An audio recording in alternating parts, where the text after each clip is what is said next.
नमस्कार दर्शकों, आपका हमारे इबादी कबीर स्पिरिचुअल्स चैनल पर स्वागत है। दर्शकों, इस पावन धरा पर रहने वाले मेरे सभी प्रिय मानव भाइयों और बहनों, आज हम एक ऐसे परम सत्य और सेवा के अद्भुत स्वरूप पर विचार करने जा रहे हैं जो हमारी आत्मा को झकझोर देगा और हमें एकता के एक अटूट सूत्र में बांध देगा। आज समाज में चारों ओर धर्म, जाति और संप्रदाय की दीवारें खड़ी हैं, लेकिन क्या कभी हमने ठहर कर यह सोचा है कि हमारा मूल क्या है?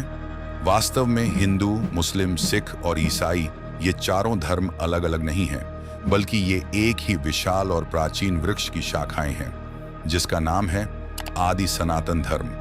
आदि सनातन का अर्थ है जो सृष्टि की रचना से भी पहले का है, जो सदा से है और सदा रहेगा। जैसे एक ही सोने से अलग अलग आभूषण बनते हैं, वैसे ही उस एक परमेश्वर को पाने के लिए समय और परिस्थिति के अनुसार ये मार्ग बने, लेकिन इन सब का मूल स्रोत वही आदि सनातन धर्म है। ये कोई मनगढ़ंत बात नहीं है। यदि हम निष्पक्ष होकर अपने पवित्र धर्म ग्रंथों को खंगालेंगे तो सभी शास्त्र चीख चीख कर गवाही देते हैं कि पूरी सृष्टि का रचयिता और पूजनीय परमात्मा केवल एक ही है। आइए सबसे पहले सनातन संस्कृति के महान ग्रंथ श्रीमद् भगवद गीता जी के अकाट्य प्रमाणों को देखते हैं, जो एक परम अक्षर ब्रह्म पूर्ण परमात्मा की ओर संकेत करते हैं। 1. श्रीमद् भगवद गीता अध्याय 15 श्लोक 4। ततः पदम तत्परिमार्गितव्यम यस्मिन् गता न निवर्तन्ति भूयः तमेव चाद्यम पुरुषम प्रपद्ये यतः प्रवृत्तिः प्रसृता पुराणी। हिंदी अनुवाद। गीता ज्ञान देने वाला प्रभु अर्जुन से कहता है कि तत्व ज्ञान की प्राप्ति के पश्चात उस परमेश्वर के परम पद की खोज करनी चाहिए, जहां गए हुए पुरुष संसार में लौटकर कभी वापस नहीं आते, और जिस परमेश्वर आदि पुरुष से इस आदि सनातन सृष्टि की रचना हुई है, मैं केवल उसी की शरण में हूं। 2. श्रीमद् भगवद गीता अध्याय 18 श्लोक 62। तमेव शरणम गच्छ सर्वभावेन भारत तत्प्रसादात् पराम शांतिम स्थानम प्राप्स्यसि शाश्वतम। हिंदी अनुवाद। हे भारत, अर्जुन, तू सब प्रकार से उस सर्वशक्तिमान परमेश्वर की ही शरण में जा। उस परमेश्वर की कृपा से ही तू परम शांति को और सनातन परम धाम सतलोक को प्राप्त होगा। 3. श्रीमद् भगवद गीता अध्याय 15 श्लोक 17। उत्तमः पुरुषस्त्वन्यः परमात्मेत्युदाहृतः यो लोकत्रयमाविश्य बिभर्त्यव्य ईश्वरः। हिंदी अनुवाद। उत्तम पुरुष अर्थात पुरुषोत्तम तो क्षर पुरुष और अक्षर पुरुष इन दोनों से अन्य ही है, जो तीनों लोकों में प्रवेश करके सबका धारण पोषण करता है और अविनाशी परमेश्वर परमात्मा कहा जाता है। अब बात करते हैं पवित्र कुरान शरीफ की, जिसमें उस अल्लाह ताला के साकार रूप, सृष्टि रचना और बाखबर की खोज करने का स्पष्ट उल्लेख मिलता है। पवित्र कुरान शरीफ सूरा अल फुरकान सूरा नंबर 25 आयत 59। अल्लाजी खल्क समावाति वल अर्ज व मा बैनहुमा फी सित्तति अय्यामिन सुम्मस्तवा अलल अर्शिर रहमानु फसल बिही खबीरन खबीरा। हिंदी अनुवाद। जिसने आकाश और पृथ्वी और जो कुछ उनके बीच है सब 6 दिनों में बनाया, फिर वह आकाश में सिंहासन पर विराजमान हुआ। वह अल्लाह रहमान परम कृपालु है। उसके विषय में किसी बाखबर तत्व ज्ञान जानने वाले पूर्ण संत से पूछो। अब बात करते हैं पवित्र बाइबल की, जिसमें परमात्मा के साकार रूप और उसके सिंहासन पर विराजमान होने के अनेक स्पष्ट प्रमाण हैं। पवित्र बाइबल उत्पत्ति ग्रंथ जेनेसिस अध्याय 1 आयत 26 से 27। और परमेश्वर ने कहा, हम मनुष्य को अपने स्वरूप के अनुसार अपने रूप में बनाएं। तब परमेश्वर ने मनुष्य को अपने ही स्वरूप में उत्पन्न किया। यह प्रमाण साफ करता है कि ईश्वर निराकार नहीं बल्कि साकार मानव सदृश्य है और उसने इंसान को अपने जैसा रूप दिया है। आइए अब हम आदि सनातन धर्म के मूल आधार चारों वेदों के दिव्य प्रमाणों को देखते हैं, जो पूर्ण परमात्मा के नाम और उसके कर्मों को उजागर करते हैं। पवित्र ऋग्वेद मंडल 9 सूक्त 96 मंत्र 17। मृजंती शुंभंती बहनया मरुतो गणे कबीर गीर भी काव्येना कबीर संत सोमह पवित्र मत्तियेति रेभण। अर्थात वह पूर्ण परमात्मा अमर लोक में रहता है और शिशु रूप धारण करके इस पृथ्वी पर प्रकट होता है। वह कवियों की तरह आचरण करते हुए अपनी वाणी कबीर गिरभ्य द्वारा तत्व ज्ञान का प्रचार करता है। वह परमात्मा कबीर देव यानी कबीर साहिब हैं। इसी सत्य की गवाही पवित्र श्री गुरु ग्रंथ साहिब में भी दर्ज है। श्री गुरु ग्रंथ साहिब राग सिरी महला 1 पेज 24 ढाणक रूप रहा करतार। अनुवाद गुरु नानक देव जी महाराज स्पष्ट कहते हैं कि वह सृष्टि का रचयिता करतार एक जुलाहे ढाणक के रूप में काशी में आया था, जो स्वयं कबीर साहिब ही थे। इसके साथ ही स्वयं कबीर साहिब द्वारा रचित पवित्र कबीर सागर बोध सागर भाग 1 पृष्ठ 12 से 13 का प्रमाण भी अद्भुत है, जहां कबीर साहिब धर्मदास जी को समझाते हुए कहते हैं, चारों युग में हम फुकराए, कलयुग नाम कबीर धराए, संतों का रूप धर कर आए, जीवों को सच्चा राह दिखाए। भाइयों और बहनों, सभी धर्म ग्रंथ एक स्वर में कहते हैं कि वह परम सत्य और मोक्ष की सही मार्ग विधि केवल एक तत्वदर्शी संत ही बता सकता है। और आज अत्यंत हर्ष और गौरव का विषय है कि इस संपूर्ण पृथ्वी पर संत रामपाल जी महाराज ही वह एकमात्र तत्वदर्शी संत हैं। अब हम ज्ञान और तर्क के उस सर्वोच्च शिखर पर विचार करते हैं जो हमारी बुद्धि के कपाट खोल देगा। दर्शकों, जरा निष्पक्ष होकर विचार कीजिए। हमारे इतिहास और कथाओं में केवल श्री कृष्ण जी द्वारा एक गोवर्धन पर्वत उठा लेने मात्र से ही उन्हें भगवान स्वीकार कर लिया गया।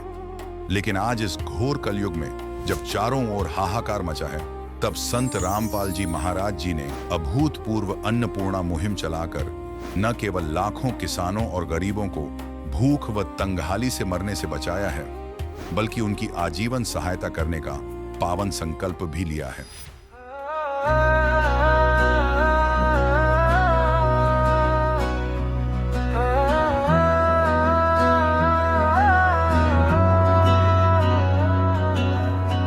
धीमी हवा सा नाम तुम्हारा, थमे हुए थे सारे किनारे, आंखों में था डूबता पानी, तब दिखे दूर से तुम सहारे। घर बह गए, रास्ते सब मिट गए, रोते हुए हाथ भी तब रुक गए। तभी किसी ने प्यार से आकर कांधे पे रख दी रोटी पानी, बोला डर मत मैं हूँ तेरे संग, थम गई रोने की वो रवानी। सहारा बन के आए हो संत रामपाल जी महाराज, डूबे को तिनका नहीं पूरा देते हो समाज। तूफान में भी थामे हाथ, दिल में भर दो नैया। सहारा बन के आए हो संत रामपाल जी महाराज।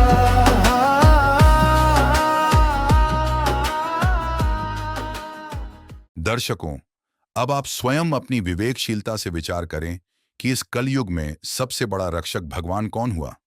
दर्शकों, इस धरती पर कोई और नहीं बल्कि केवल एकमात्र संत रामपाल जी महाराज ही वे रक्षक भगवान हैं, जो हम जैसे माया के बंधनों में जकड़े जीवों को बचाने के लिए अपने परम धाम सतलोक से इस पावन धरती पर अवतरित हुए हैं। इस अकाट्य सत्य को प्रमाणित करने के लिए केवल हमारे धर्मग्रंथ ही नहीं बल्कि विश्व के इतिहास में हुए महान भविष्यवक्ता भी साक्षी हैं। फ्रांस के प्रसिद्ध भविष्यवक्ता नास्ट्रेदामस, अमेरिका की फ्लोरेंस, कीरो और हंगरी की बोरिस्का जैसी महान विभूतियों ने सदियों पहले अपनी भविष्यवाणियों में स्पष्ट लिखा था कि भारत भूमि पर एक ऐसा महान अवतार प्रकट होगा जिसके अद्वितीय ज्ञान से दुनिया के सभी धर्मों के बीच की दूरियों को मिटाकर आदि सनातन धर्म की स्थापना होगी। और इन सभी भविष्यवाणियों की कसौटी पर आज केवल और केवल संत रामपाल जी महाराज ही पूर्ण रूप से खरे उतरते हैं। परंतु दर्शकों, इतिहास गवाह है कि जब जब कोई महापुरुष या साक्षात भगवान इस धरती पर सत्य का प्रचार करने आते हैं, तब तब अज्ञानी और स्वार्थी तत्वों द्वारा उनका घोर विरोध किया जाता है। ठीक ऐसा ही संत रामपाल जी महाराज जी के साथ भी हुआ। उन पर समाज विरोधी तत्वों द्वारा षड्यंत्र रचकर अनेक झूठे केस लादे गए और उन्हें एक लंबे समय तक जेलों की सलाखों के पीछे रखा गया। परंतु सत्य को कभी कोई कैद नहीं कर सका है। जेल की काल कोठरी में रहते हुए भी उस जगन्नाथ रक्षक संत रामपाल जी महाराज जी ने अपने पावन आदेश और आत्मिक शक्ति से बाहर रह रहे अपने बच्चों यानी अनुयायियों को तत्व ज्ञान से पूरी तरह परिपूर्ण रखा। जेल की दीवारें भी उनके दिव्य ज्ञान की लहरों को रोक नहीं सकी। यही कारण है कि आज संत रामपाल जी महाराज जी के करोड़ों शिष्य हैं जो उनके बताए शास्त्रानुकूल मार्ग पर दृढ़ता से चल रहे हैं। संत रामपाल जी महाराज आज किसी एक संप्रदाय के नहीं बल्कि पूरे विश्व के जगत गुरु हैं। परंतु दर्शकों, जहां एक तरफ संत रामपाल जी महाराज जी ने अन्नपूर्णा मुहिम चलाकर लाखों किसानों को मरने से बचाया, उनके उजड़े हुए खेतों को बिना किसी निजी स्वार्थ के दोबारा हरा भरा किया, वहीं दूसरी तरफ हमारी बिकी हुई और भ्रष्ट मीडिया अपनी झूठी गरिमा को बचाने के लिए उनके ऊपर कटाक्ष करने से बाज नहीं आ रही है। उनके द्वारा किए जा रहे इन महान परोपकारी और परमार्थ के कार्यों को लेकर भी यह मीडिया अनर्गल और झूठी बातें फैलाती है। आज आप स्वयं विचार कीजिए कि हमारे देश का मुख्यधारा का मीडिया नैतिकता के किस पाताल में गिर चुका है। मेरे अजीज भाइयों और बहनों, आज के दौर में जरूरी है कि हम हर खबर और हर दावे को समझदारी और तहकीक के साथ परखें। अफवाहों, नफरत और गुमराह करने वाली बातों से बचें तथा इंसानियत, अमन और भाईचारे को बढ़ावा देने वाले संदेशों को अपनाएं। संत रामपाल जी महाराज का उद्देश्य इंसानियत, समाज सुधार, नशा मुक्ति, आपसी भाईचारे और जरूरतमंदों की मदद करने का है।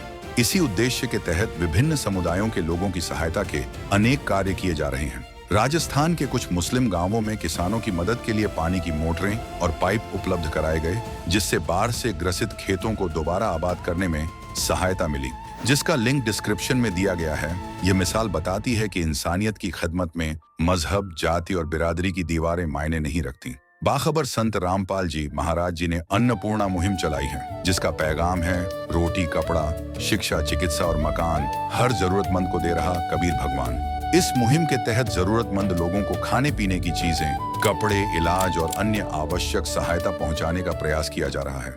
नाजरीन, अगर आप भी इंसानियत, भाईचारे, रूहानी इल्म और समाज की बेहतरी के बारे में अधिक जानना चाहते हैं तो आज ही बाखबर संत रामपाल जी महाराज जी द्वारा लिखित पुस्तक मुसलमान नहीं समझे ज्ञान कुरान पढ़े किताब को मुफ्त अपने पते पर मंगवाने के लिए नीचे दिए गए नंबरों पर अपना मुकम्मल पता भेजें। साथ ही इबादी कबीर स्पिरिचुअल्स चैनल को सब्सक्राइब करें।